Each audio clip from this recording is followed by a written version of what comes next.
Alzheimer's is a slow, fatal disease in the brain that worsens over time. It is the most common dementia, or the most common disease that deals with the loss of brain functioning. Alzheimer's affects memory, thinking, and behavior, and currently there is no cure or prevention. So what are the causes, if any, or risk factors for Alzheimer's disease? The cause of Alzheimer's is still unclear, primarily since there are many factors that may contribute to the development of this disease. These include aging, genetics, and family history. Even though it is not normal to have Alzheimer's as one ages, the chance of having the disease increases significantly at age 65. In fact, after this age, the risk of developing Alzheimer's doubles every 5 years. Scientists have also reasoned in genetics that there are two types of genes that influence whether a person has Alzheimer's. These are risk genes and deterministic genes. APOE4, a risk gene, is the first gene variation found to increase the risk of Alzheimer's.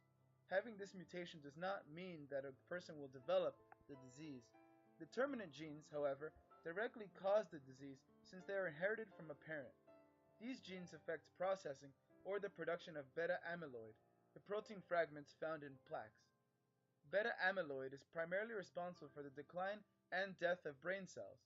Also, the chance of having the disease increases if a family member has it.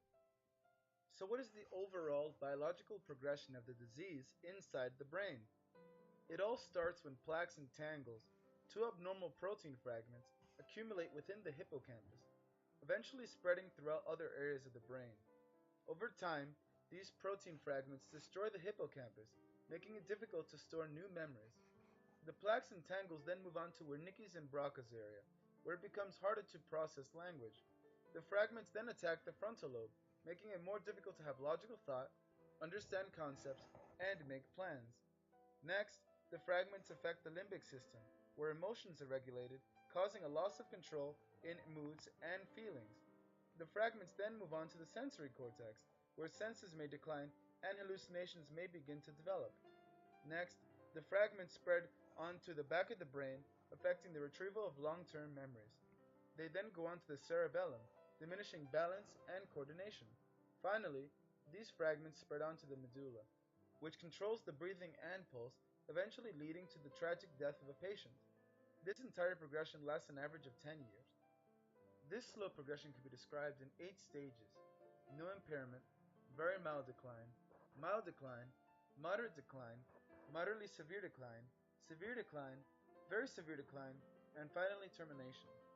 During the no impairment stage, everything seems normal, but as the disease progresses, a patient's ability to process and respond to his or her environment gradually decreases.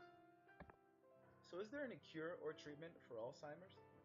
Some drugs that treat Alzheimer's are donepezil, galantamine, and memantine. These drugs can help regulate neurotransmitters, which may help maintain thinking, memory, speaking skills, and certain behavioral problems. However, these drugs don't change the underlying disease process, are not effective for all patients, and may help only for a limited time. Many suggestions to slowing down the process include exercise, a balanced diet, and mental stimulation. Based on current research, homocysteine may have a role in developing Alzheimer's.